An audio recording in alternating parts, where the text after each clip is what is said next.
Ladies and gentlemen, welcome to episode 59 on 5-9. You like how I did that? Made 59th episode on May 9th. Welcome everybody to Brat Said That. I'm your host, Brat Jackson, along with my co-producer, Chad Legibity. Today is a crazy Saturday. We got Mother's Day tomorrow. Shout out to all the moms. Shout out to my mom. Shout out to my aunts, and shout out to your mom. You know, without moms, we would not be here today. I'm not a test tube brat. I am a brat. But we have right now going on UFC 329 or 328. So already messing up. 328 right now. Joshua Vaughn versus Tatsuro Taira for the UFC Flyweight Championship. We're gonna have our show. Brat Said That. We're gonna talk about Backlash. We're gonna talk about UFC. But during the main event, I'm gonna get off, hop back on, and we're gonna have a watch along of the Strickland and Chimaev fight. Because I've been hearing a lot of people, you know, Sean Strickland, he is a controversial figure. Chimaev is that guy, the middleweight champion. So we're gonna watch it. I personally think it's gonna go two ways. It's going to either go, Chimaev's going to go 50-43, drag him out to a decision, or a second round submission for Chimaev. I don't see Sean Strickland winning this fight, but we will get there when we get there, and I have to. All right. But we need to start. We talked about Raw last week, or on Monday. We're going to talk about SmackDown, because everything led to Backlash that just happened just a few hours ago. I wish my mouse would work, but it's... Yeah, I need to get new equipment. Go fund me new equipment. No. I'm a man. I'll pay myself. But we do have to say rest in peace to the Gingerbread Man. Yes, Sami Zayn killed the Gingerbread Man. The whole Trick Williams and the Little Yachty Gingerbread Man. They had a funeral. I didn't watch it. I think it's corny. I'm glad that whole thing is over. Let's see. The show opens with a memorial graphic to Ted Turner. We're going to talk about the late, great Ted Turner in just a few moments because he was the guy who owned WCW. Recap of Jacob Fatu and Roman Reigns. They had their match today. It was amazing. It was great. Let's see what else happened. Let's go quick. Ricky Stanks defeated Matt Cardona. Two of my favorites. Hate seeing Matt Cardona in that jobber kind of role, but hey, welcome back to the company. And Ricky Stanks, you know, he's made his SmackDown debut. He's doing good. Kiana James versus Tiffany Stratton. Tiffany Stratton retained, and with the prettiest moonsault ever. She is still your WWE Women's United States Champion. You know, and then we go to the Gingerbread Man, the viewing. They had a little viewing for the Gingerbread Man. Stupid. All right, let me change that around. Let's see. We come back from commercial. Alexa Bliss, Charlotte, and Rhea are interviewed, and Damian Priest versus Tala Tonga, who is one of the last remaining members of the MFT. Tala Tonga won with pinfall.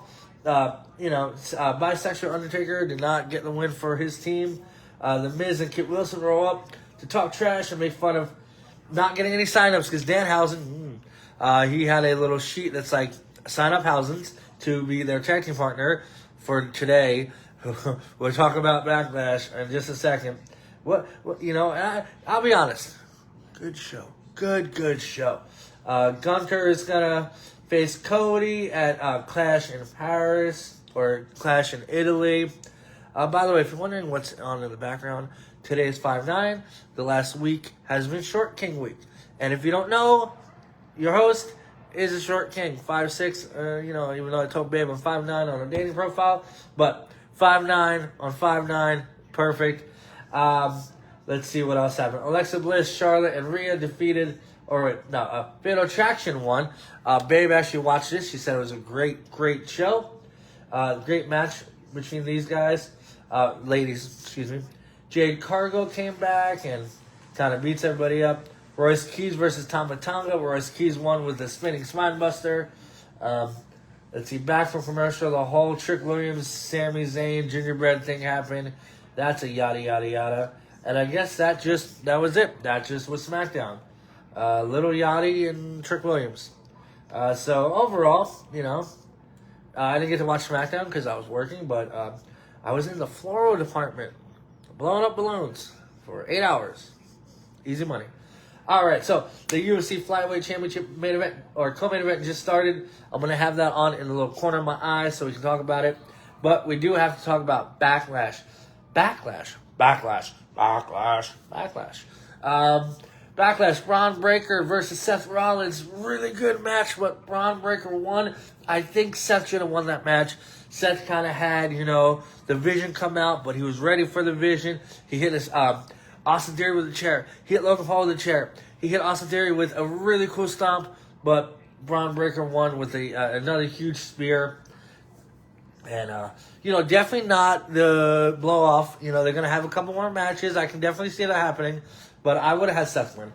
Oh, Tatsutira takes down the champion. Gets a mount. Ooh, not a good start for the champion, Joshua Vaughn. Trick Williams defeated and retained the WWE United States Championship against Sami Zayn. Little Yachty came out with a kendo stick and hit Sami Zayn. I thought that was awesome. Good match. This Backlash was so much better than WrestleMania by every percent possible. And then the match we were really waiting for, Danhausen came out. He was Kit Wilson, The Miz came out. Danhausen comes out. Who's his opponent? It is a mini Danhausen, yes. I know a lot of people are upset, because it's not like somebody like crazy, but I mean, storyline-wise, it makes the most sense.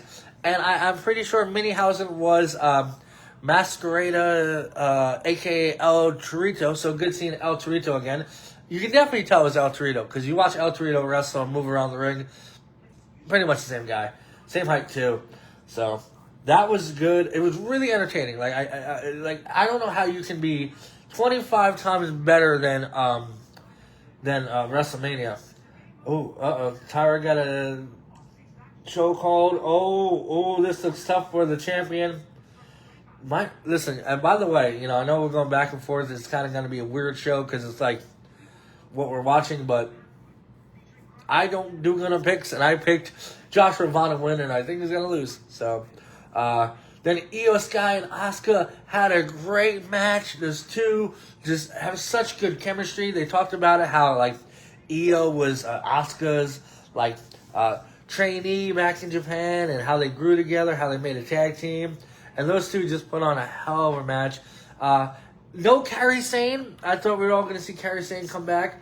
But at the end, those two embraced. They hugged. I thought Asuka was going to turn and, hit Io. But, Io won, by the way. I don't know if I said that. But, yeah. But then Asuka kind of gave a little to the crowd. This might be the last match of legendary career of Asuka. What more could she do? So if this is the last match for Asuka, what a hell of a career. One of the greatest women's wrestlers, one of the greatest wrestlers of all time. Of all time. There is no debate about it. And then John Cena came out, dun, dun, dun, dun. John Cena's retired. And then he came out and he was talking about this new championship, this new tournament where us, the fans, get to vote on who's going to move on. And I don't know.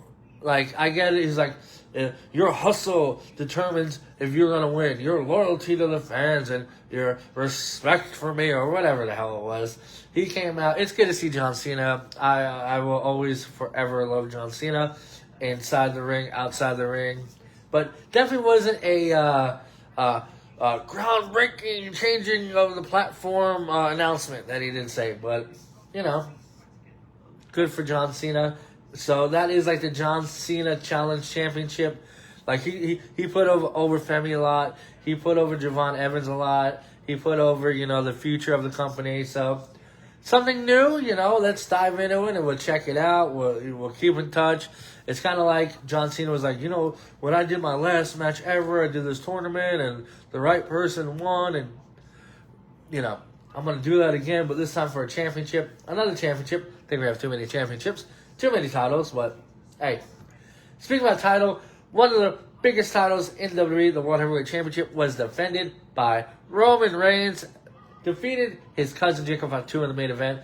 That Tongan death grip was all Jacob was going for. You know, they were saying like Haku was the innovator, and Haku is one of the toughest men in the business. Really good match. Roman had to kind of cheat his way to victory. You know, I thought it was interesting because Roman hit him with a couple of spears, a couple of Superman punch, and then Jacob kicked out at one, and then Roman had to like take off the turnbuckle, and Jacob hit his head, and Roman won. So acknowledge your tribal chief. But yeah, this is not the last time we've seen Roman and Jacob. And I was wrong because I said on Bratomania that once Roman was going to win, he's not going to be on TV. He's been on TV. He's been doing the thing. By the way, first round just ended. Huge round for the challenger, Tatsuhiro Taira. I do want to see something about Roman Reigns because I know Roman, he didn't wrestle a lot in the last few years. I want to see if that is the soonest he's wrestled after he wrestled this last match. You know what I mean? Let's see. Roman Reigns, he's from Pensacola, Florida. By the way, whoever invented CageMatch.com, I want to kiss you on the lips because this is the greatest website in the history of life. Let's see. So, yeah. So, okay, he was in Survivor Series. And then he's been, so he's been in Survivor Series, Rumble, WrestleMania, Backlash. So he's pretty much consistent, you know. But then so he did wrestle in August of 2025 at SummerSlam Saturday, and then Clash of Paris against Bronson Reed. And that was only 3 weeks. So yeah, Roman's doing, you know, more. You know, he's there. He's doing great. He is the World Heavyweight Champion, and we will see more of Jacob Fatu. We talked about him versus Roman versus TKO, but it seems like everything's okay between them. I heard that a lot of people want to take a pay cut, or not wanted, nobody wants to take a pay cut, was asked to take a pay cut, and some did. Some was like, no, and left the company. So, yeah. But we do need to talk about it because we talked about it on top of the show. Legendary philanthropist, is that a word? Philanthropist? Billionaire Ted. Ted Turner passed away just the other day, and I'm sad to say he was 87 years old. So if you don't know Ted Turner, he was the man who founded and pioneered the Superstation, TNT, TBS, Cartoon Network. He owned the Braves. He founded CNN, one of the most prominent news networks in the world. He turned the Atlanta Braves, who won the 1995 World Series, went on to win, other World Series, went and fought the Yankees, lost in the World Series. He was the owner of that, but most importantly, he purchased Jim Crockett Promotions in '88, turned it around to World Championship Wrestling, and went to war with Vince McMahon, and then they did that AOL Time Warner merger, and pretty much killed WCW. So yeah, Ted Turner was one of those figures that you don't really ever saw. You know, he always had that mustache. You know, not as good as mine, but one of those guys who, he kind of wasn't out and about. You never saw him on TV. I mean, I saw him like a couple of times. Like, WCW is proud to announce, we have, done this and done that. He's done a few. Never like a storyline character like that. But, yeah, so he died at his 29,000 acre Avalon Plantation home in Lamont, Florida at age 87. Great, I don't know him personally, but, one of those guys, He, Hall of Fame, star in the Hollywood Walk of Fame. Just a legendary guy. One of the guys where it's like, what is it?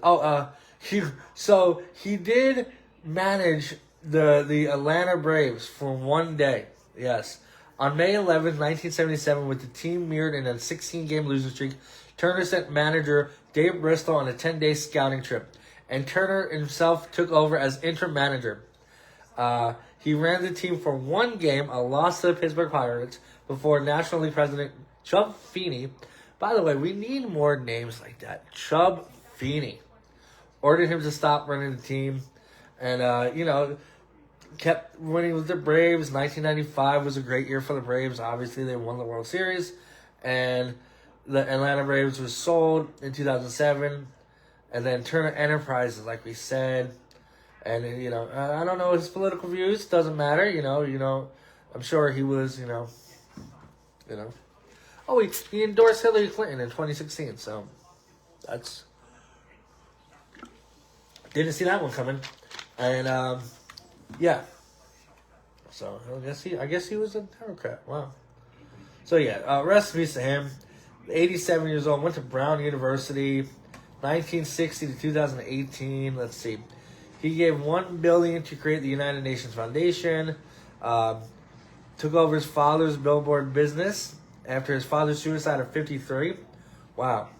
Turner was also known for controversial statements, which earned him the nicknames the Mouth in the South, not Jimmy Hart, and Captain Outrageous. Oh, wait, here we go.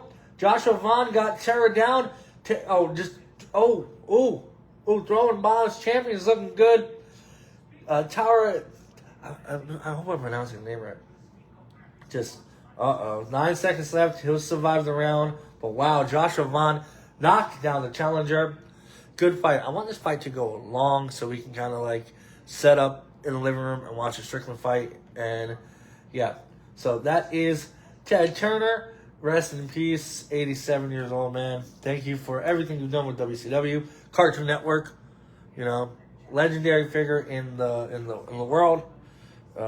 Lost, but one thing we do have to talk about, which happened before I started doing the show, which this was right before I started.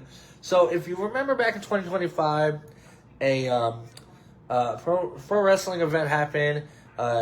A man named Roger Jackson, the son of Rampage Quentin Jackson, he went in the ring and started hurling punches on a wrestler, Syko Stu, and it was Syko Stu went to the hospital for 9 days, and it was a really scary situation.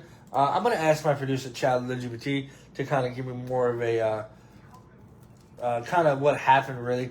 But I remember this was right before I started the show, because if I started the show, I would have gave Roger Jackson a the BratWURST award. I don't know why what happened to Raja Jackson and Syko Stu. I asked Chat Liberty, and for some reason he's like, "Why, mother? I'm not asking you to make a storyline. I'm asking you what happened." So anyway, he had to get pulled off, and Syko Stu. Let's see.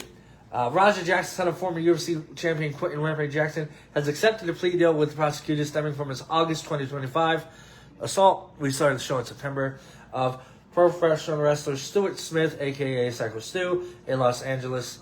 Jackson pleaded no contest to felony and count on battery. So he will be in jail for 90 days, and he will also pay $81,000 in restitution and serve 2 years of probation.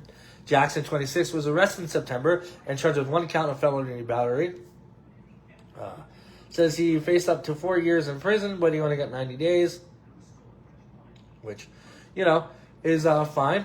Maybe a retroactive Brat Said That, or BratWURST award. But yeah, I think I started the show a week or two after it happened, so it's fresh in my mind. But yeah, okay.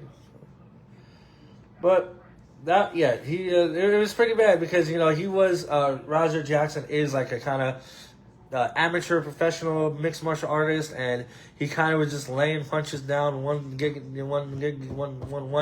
and then the wrestlers were like, "Hey, this isn't part of the show," pulled him off, and scary sight. Syko Stu had to go to the hospital, and he was messed up for a few days. So, but he's doing good now, so that's good too. That's but yeah, that's the wrestling portion of the show. Backlash was really, really good. I'm so happy. Total 180 after WrestleMania. So glad. And the main, I always said 5 matches are too short for a pay-per-view or PLE, and I still agree with that. But I think this was perfectly paced. Not a lot of ads. Not too much craziness. Oh, Tyra's down. The champion's on him. Raining down punches. We might have... And no, he's fighting. The referee is looking at... Oh, the challenger is beaten down and bloodied. Vaughn's got him. Oh, take him down. Oh, this fight might be over in the third round. Oh, rear naked choke. It's over. Let's see. Tyra is up. Vaughn's got it. Neck crank. Submission. Let's see. Oh, he's fighting. Oh, he's out of it. Oh, it's good. Wow. So, let's talk about UFC 329. The 328. I'm sorry. I got 9 stuck in my brain. But a little bit of controversy, looks like some fighters might have missed weight, but the scale doesn't lie. The champion, Chimaev, stepped on the scale. He had to make weight, and the scale didn't move. He moved up when he sat on the scale, which means he was heavier than the 185 limit. Oh my god, I hate these mouse. I need a mouse pad. But the Nevada Athletic Commission said, hey, he's 185. Video clearly shows the bar moving up and down. So we'll see. That happened with a few other fights. Jeremy Stephens weighed at 164 pounds over the lightweight non-title fight limit. Jeremy Stephens, this is your 400th UFC fight. How do you not make weight? But we'll talk about the wins. Jim Miller with another huge win. Submission victory over Jared Gordon. Grant Dawson over Matsuris Rebecki. Submission win. King Bobby Green. I'd never thought this in a million years. Submitted Jeremy Stephens. Submission rear naked choke. Sean Brady with an absolute dominant win over Joaquin Buckley. 30-25, 30-27. Kind of boring fight. Alexander Volkov heavyweight battle. Defeated Waldo Cortez Acosta, 30-27, 29-29, 20, or 28, 28. Why do I have 9 stuck in my brain? But yeah, okay. So Vaughn, it looks like he's lasting this round. And, Tyra brings him down. Oh, this is a good fight. This is a back and forth fight for the UFC Flyweight Championship. Keep going because I am excited, especially about the main event. Let me know who you think is going to win the main event. So that's what we're going to do. Like I said, at the end of this fight, or at the end of the show, maybe we'll do it like this, but I don't think we're going to run out of time.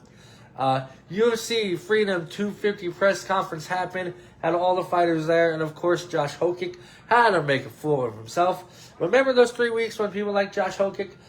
He said a bunch of stupid shit to Alex Pereira, who he's not even fighting, and Ilia Topuria, the main event lightweight champion, threw something at him, and Hokit was pulled from the press conference.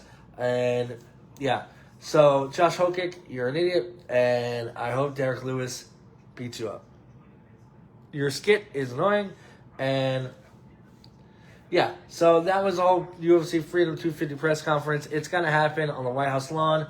It's disgusting, but hey, that's life.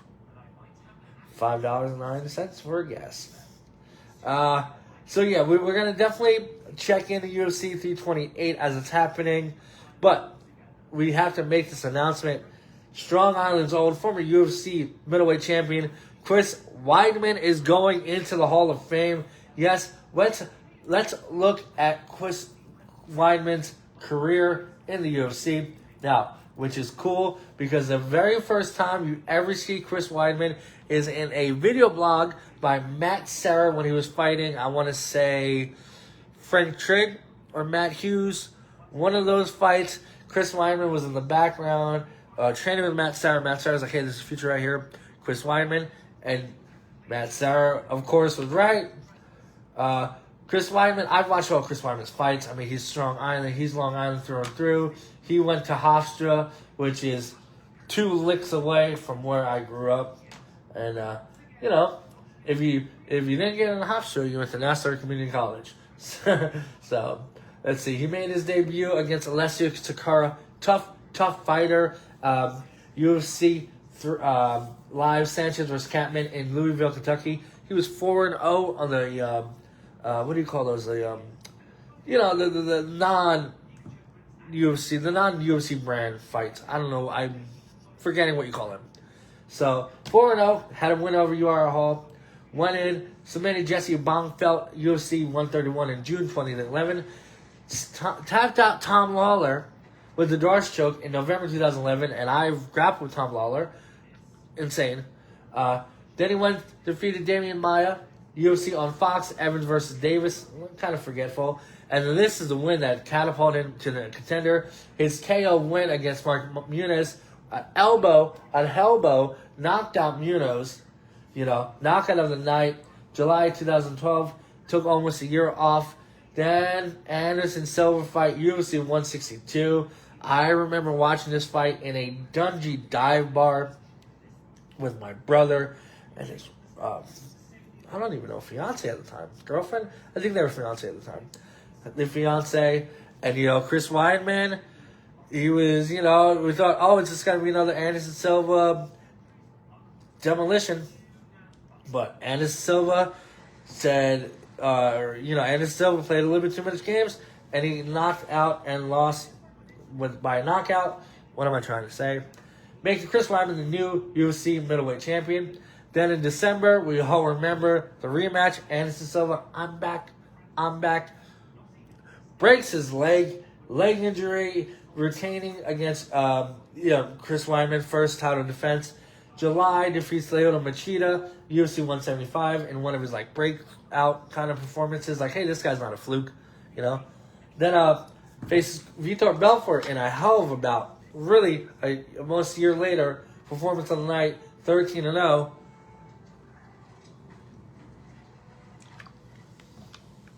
But this is where the career of Chris Weidman kind of went down a little bit. UFC 194, same night, counter knocked out Aldo. Luke Rockhold defeated Chris Weidman after a unfortunate time spinning a leg kick. Came back a year later, lost to Raul Romero in a devastating flying knee in New York City, MSG, his backyard. Then lost in April in Buffalo to Gegard Mousasi. Bounced back with a win over Kelvin Gastelum in Long Island, in Uniondale, which is, right by where we grew up, in Nassau Coliseum. Lost back-to-back. Lost to Renato Souza in 2018. Took about a year off. Moves up to heavyweight to fight Dominic Reyes. Loses in the main event of that. Gets a decision win over Omari Kokomedov in 2020. Then in April 24, 2021, facing Raya Hall. 17 seconds in, he throws a kick and breaks his leg. Yes, just like when he fought Anderson Silva, he broke his leg. I don't say karma, but coincidence. Scary. Then he took off a few years, came back in August 2023, lost to Brad Tavares. Then came back 2024 with a technical decision win over Bruno Silva in Atlantic City. Originally wrote a TKO win for Weidman, changed to a decision due to Silva suffering a double eye poke leading to stoppage, and then a loss to Eric Anders in December 7, 2024 in a catchweight bout. Ended his UFC career 16-8. You know what? A lot of people are saying Chris Weidman doesn't have a UFC Hall of Fame career. I am biased as hell. So, I'm not going to say no. I'm not going to say yes. But,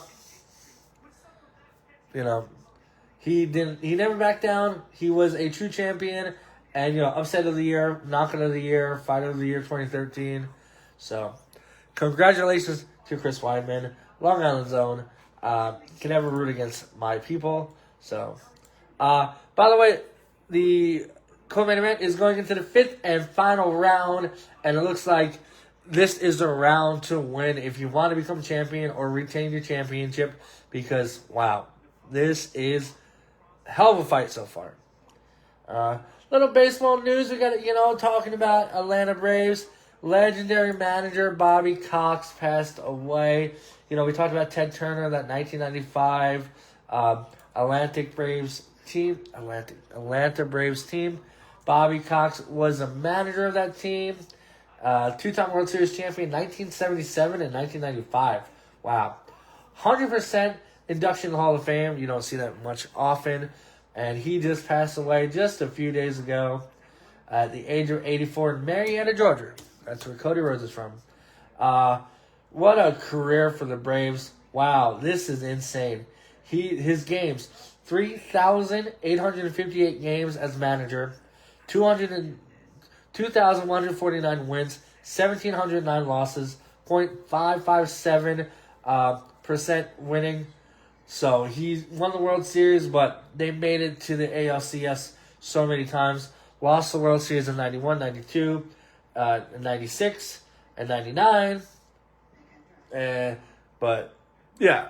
So, sad to see Bobby Cox go. Let's see, how did he pass away? He passed away, just said Cox died in Marietta, Georgia at age 84. Number 6 retired by the Atlanta Braves in 2011. So, rest in peace to Bobby Cox. Rest in peace to Ted Turner. 84, you know, he played a little bit he was on the Yankees, you know, as a player, 1968 to 1969. He had 9 home runs and 58 runs batted in. You know, that's not a amazing stat, but that's 9 more home runs than I have. But this fight right now, this all comes down to this. Joseph Vaughn versus Tatsu Taira, UFC Flyweight Championship. Hell of a fight. They are both busted open. From what I've seen, it looks like this is a round. I don't have like much baseball news, but like, you know, the fight's over. Joshua Vaughn is still your UFC Flyweight Champion. Referee stopped in, waved in about 3 minutes into the very last round. So, Pantoja next has to be, what a fight. Shaking Dana White's hand. Some random guy is screaming. Oh, that's not a random guy. That is Cam Scatterboo from the New York Giants. But yeah. Chicago Cubs are on fire right now. The Yankees lost Jason Dominguez to a shoulder injury. Aaron Judge now has serious contendership or competition in the home run race. Japanese superstar Murakami for the White Sox tied Judge for the MLB lead with another monster homer this week. Fernando Tatis continues heating up for the Padres. Seattle Mariners exploded offensively this week, including Cal Raleigh recording MLB's first 7 RBI game of the 2026 season. Wow. We talked about Tariq Skubal, the Tigers. Current expectations is he will return in roughly 4 to 6 weeks, so that's great. The Braves have climbed all the way back to the top of the MLB power rankings for the first time in 3 years. We just talked about their lows, losing Bobby Cox and Ted Turner.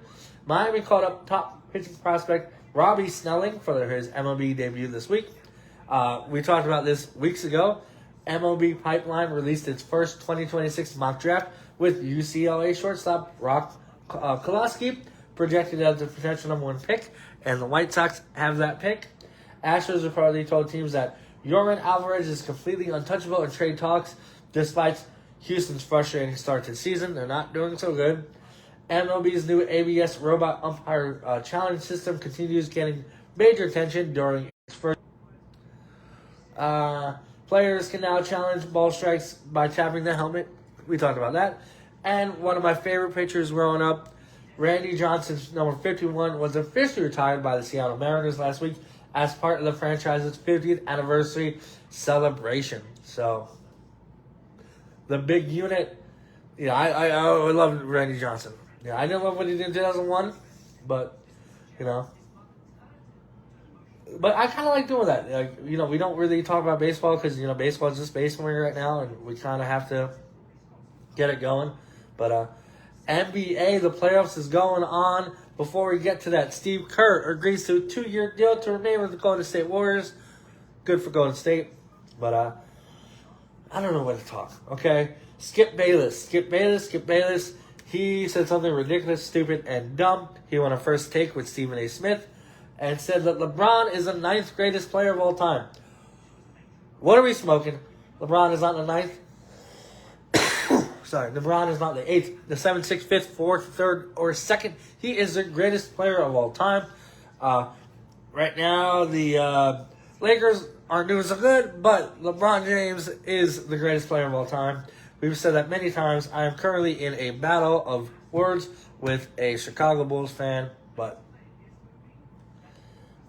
Pistons lead the Cavaliers 2-1. James Harden avoided the sweep, gave Cavaliers a huge win, but the Knicks, those New York Knicks, are looking phenomenal. 3-0 lead over the 76ers. They're going to go to the Eastern Conference Championship. It's going to be the Pistons and Knicks in the Eastern Conference Championship. The Western Conference, Thunder defeated Lakers 2-0. By the way, Josh Hokit officially winner by TKO round 5, 1 minute and 32 seconds. Joe Rogan, same height as a flyweight. Western Conference, Thunder defeated the Lakers. I had 2-0, but they just defeated them once again. Now 3-0. Get those rooms out. I'm sorry, Lakers. And the Spurs are leading the Timberwolves 2-1. So that is the playoffs. Listen, Spurs, Thunder, Knicks, and Pistons, we are getting down to the conference championships. And, Knicks and Spurs, Knicks and Thunder, Knicks and whoever. But Pistons and Thunder, Pistons and Thunder, I'm happy. Let's see. NHL, we got to talk about NHL right now. The Colorado Avalanche are leading the Minnesota Wild 2-0. Let me check on that because the last time I checked, the Wild was putting up a heck of a fight. Let's see. The Wild won today 5-1. So, Colorado still leads 2-1. VKG defeated Anaheim Ducks. They are up 2-1 in their series.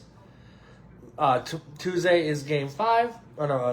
Tomorrow is Game 4. Tuesday, Game 5. Buffalo, the Sabres, as Danhausen likes to call it, lost big against the Canadians the other day. 4-2. 4-1. No, 5-1. Series tied 1-1. Game 3 is tomorrow. But the Carolina Hurricanes swept those Philadelphia Flyers 4-0. Carolina might win the whole entire thing. Wow, they are 8-0 in the playoffs. They are looking phenomenal. And then, if you're a Toronto Maple Leaf fan, you have the first pick in the draft next year.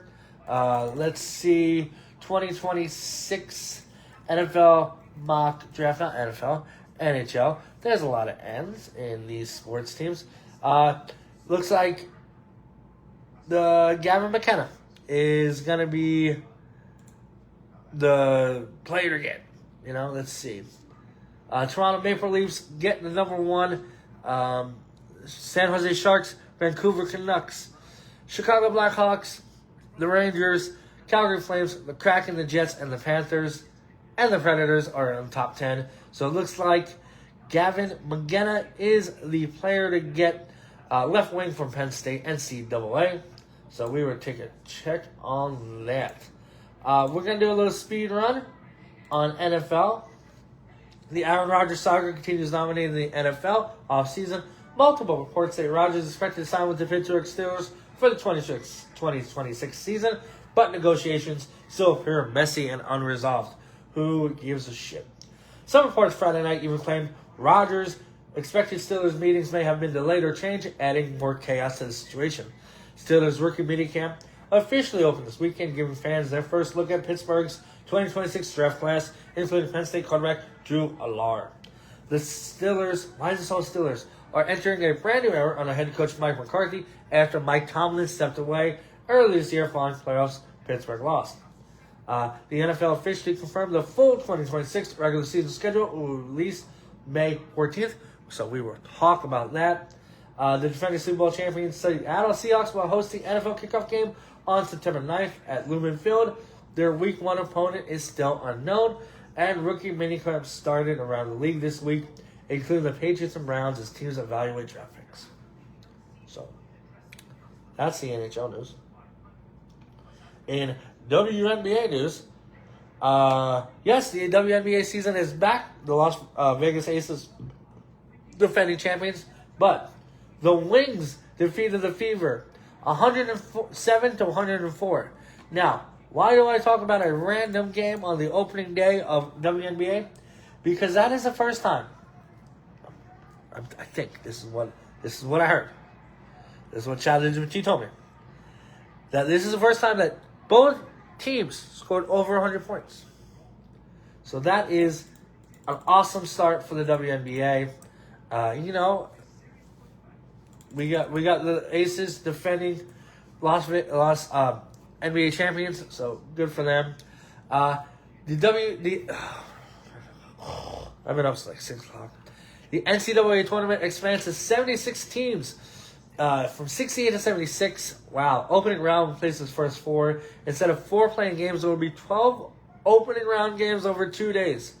12 lowest seeds, automatic qualifiers. 12 lowest seeds at large teams.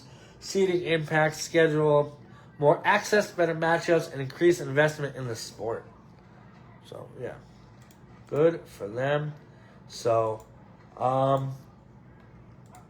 don't know what else to talk about. I mean, we got to get ready. I got to move into the living room, talk about Strickland, talk about Chimaev. We've done pretty good, but today is 5'9". So if you know short kings, it's like a cute little way to talk about guys that are under 5'9", 5'8", whatever. Let's say 5'9" for the sake of the show. But there are some legendary short kings in the world, and we're going to talk about them, okay? Typically 5'8", but we'll go 5'9" or shorter. Lionel Messi, greatest soccer player, 5'7". Bruno Mars just has a street named after him down the street, 5'4". Spider-Man, Tom Holland, 5'7". And legendary basketball legend, Muggsy Bogues, 5'3". And let's see who else. Harry Potter, Daniel Radcliffe, 5'5". Kendrick Lamar. Now this is all from Google, so I don't know. 5'6". Danny DeVito, 4'10". Beloved actor and comedian. Iron Man. Iron Man is 5'8". Al Pacino, legend, known for The Godfather, 5'7". Okay. Napoleon Bonaparte, 5'6". Mahatma Gandhi, the leader of the Indian independence movement, 5'3". Alexander the Great, 5'6". Ancient Greek king and conqueror, and UFC featherweight champion. Other mentions: Jeremy Allen White. You know him in The Bear, Shameless, 5'7". Hiroyuki Sanda, actor and mixed martial arts for his role in John Wick and Shogun. But how else can we forget? Rey Mysterio, the biggest underdog, no pun intended, in WWE history. He's only 5'6". Jack Black, didn't know this, 5'6". Tyrion Lannister, Peter Dinklage, not a big fan in the little people community. Obviously, he's 4'5". Angus Young, AC/DC, 5'2". Harry Houdini, 5'6". The legendary Prince, 5'2". Lil Wayne, 5'5". So that is the short kings in the world. So yeah, I'm a short king. Stan Tucci is short king. Tyler James Williams is short king. Eminem's 5'8". James McAvoy is 5'7". Joe Jonas, 5'7". Now this is from BuzzFeed. Ed Sheeran. Oh, you ladies, Ed Sheeran's only 5'8". The Weeknd, 5'8". Bono, 5'6". The hunky hunk of hunks, Zac Efron, 5'8". The Hulk, Mark Ruffalo, 5'8". Benji Madden and Joel Madden, 5'6", 5'7", respectfully. Usher is 5'8".